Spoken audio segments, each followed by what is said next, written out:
The following was brought to you by Slowdive Productions.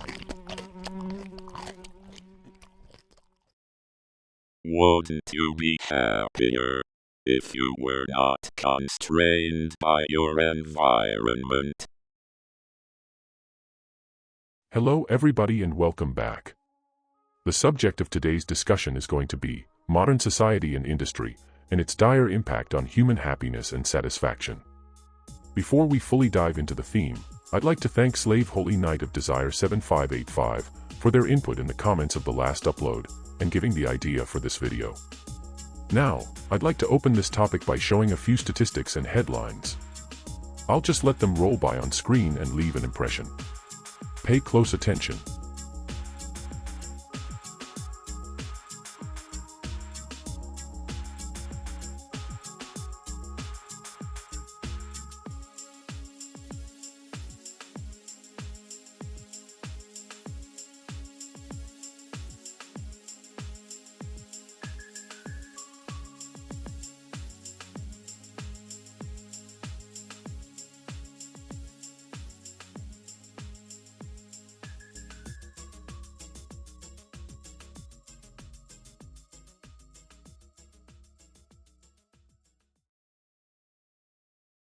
Why are mental health issues on the rise?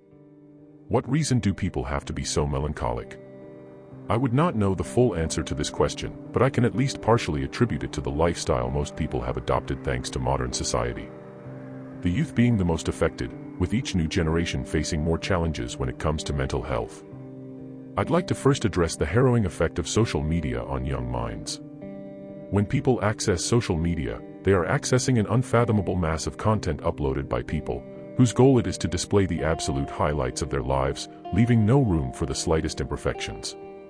Social media has created a reality which is so hyper-idealized and insincere, exposing average people to unrealistic, if not genuinely impossible quote-unquote standards. Normalizing unachievable goals across all subjects, appearance, wealth, status, skills, and many more. Worst of all, the audiences consuming this media fail to differentiate between the glamorized alternate world present on their phone screens and the reality they live in. As a consequence, countless victims of the utopian lie that social media provides have had their perception of their own achievements, of their bodies, of themselves, warped to partially irreparable extremes. The feeling of not being good enough, rising with each generation that engages more with the online space, young women having been affected the longest, long before social media, already being pressured to adhere to a specific bodily image, but the pressure only rises with social media facilitating the spread of this image, and now young men facing similar treatment with the popularization of black pill media, or looks maxing. For the uninitiated, black pill refers to the belief that physical appearance is the most important aspect of life, and that beauty is the only true way to achieve certain goals, expecting from young men to look like top models that have undergone several plastic surgeries. Social media has ruined, corrupted our self-worth, and devalued our achievements, but its industry experiences nothing but growth, with children signing up on them at younger and younger ages, releasing an extremely impressionable audience to content that is destined to harm them, and impact them for most of their lives. Moving on to the next topic, instant gratification, and its continued normalization in the media. What do most people turn to when faced with emptiness or dissatisfaction? They seek out quick pleasure, a way to briefly numb their suffering or avoid confronting the void within themselves. Alcohol, nicotine, pornography, gambling, short-form content, anything to stimulate or distract themselves. Unfortunately, the aftermath of engaging with this form of pleasure is addiction. It may start as a relatively harmless way to ease the stress of day-to-day life, only done rarely, but rapidly develops into a coping mechanism and a direct reaction to a certain stimulus. Then it only gets worse, it becomes a habit. You don't need to forcibly be stressed to engage in the behavior anymore, you perform ritualistically, it becomes second nature. Finally it twists into sheer addiction, it feels like a necessity, it impacts your day-to-day life, you're irritated, you need constant engagement with your bad habit to even feel normal, a vicious downward spiral, you keep consuming more and more, but it only makes everything worse. That is the harsh reality of all addiction. It would not be such an awful thing if it weren't so easily accessible, if instant gratification weren't such a profitable industry. Sex sells. YouTube and many other platforms in recent years have become looser and looser with their regulations on advertisement. Many advertisers market their products with purposefully suggestive visuals, taking full advantage of many consumers' inability to subdue their shallow desires. Platforms allowing near unregulated spread of not safe for work content, with zero regard for the aforementioned content being exposed to minors.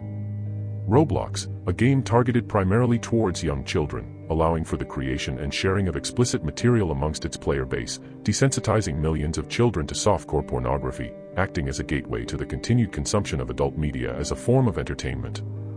Instagram, TikTok, Facebook, YouTube, all having their own form of short-form media, keeping users hooked. They mindlessly scroll for hours a day, a constant stream of vibrant colors and sounds, each swipe of the thumb representing an inability to dedicate focus to a single subject, each scroll functioning as a small dopamine hit, devaluing actual joy. The gambling industry preying on fools that want to amass wealth without effort. The modern world does not just give every human the possibility to access addictive products and content, such as drugs, gambling, saturated, or explicit media, but it actively motivates its consumption. You do not have to pay much attention to your surroundings to realize that we are constantly having this sort of content forced down our throats. A very wealthy elite class, whose only goal it is to expand their own profits, regardless of the detrimental effects it may have on the rest of humanity, have created an industry, a Machiavellian machine, one that exploits the carnal desires of mankind, fueled by the obliviousness of the consumer. It prints money from ignorance. Our current world has turned man into a completely insatiable creature, unable to value the small things. It needs constant affirmation, constant stimulation. It is never satisfied. Amidst all this dissatisfaction and ravenous consumption, it however finds itself lonely. Loneliness. Emptiness. The perpetual stream of content has led to many people finding themselves feeling alone or purposeless. When so much of what you want can be acquired with a few clicks, it ultimately becomes completely worthless. You want a shirt with a certain graphic for cheap. Shine has you covered, supplying you with lead-riddled polyester garbage, manufactured by enslaved children, only for it to break within a few days of wear, motivating you to simply purchase another one, since it's so cheap anyway, right? Do you want a product that isn't super easy to find in your area? Don't look for ways to get it locally, or look for alternatives. Why would you do that, when Amazon, a massive monopoly stealing money from smaller businesses, can ship straight to your front door? Hungry for something? No need to even leave your home. Uber Eats can send an underpaid, exhausted worker to your home, so that you can enjoy your food without concerning yourself with stepping out into the world. I am not trying to call out people using these services. They are victims of the system just as much as anyone else is. I want to highlight that so many commodities are disposable at the click of a button, removing the need for effort in many aspects of life, as well as robbing consumers of the feeling of accomplishment that is supposed to come with fulfilling your desires. It seems many people are oblivious to the fact that they are funding the system that is exploiting them. We are all collectively building our own graves. Nobody is not a victim. Following this feeling of purposelessness and emptiness is that the average person's first reaction to being confronted by said feelings is to engage more with the system that is causing those feelings in the first place, simply because they believe that eventually they will be satisfied by what it provides, which is just not true.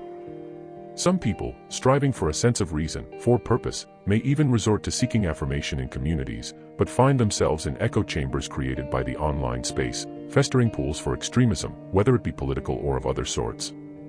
Although these groups may provide comfort to the people who reside in them, they turn their members into people who harbor zero tolerance for views outside of their own, motivating hatred for other human beings, only leading to distraught and torn groups of people blaming one another for the state of the world, fighting amongst each other instead of unifying against the system that oppresses them all.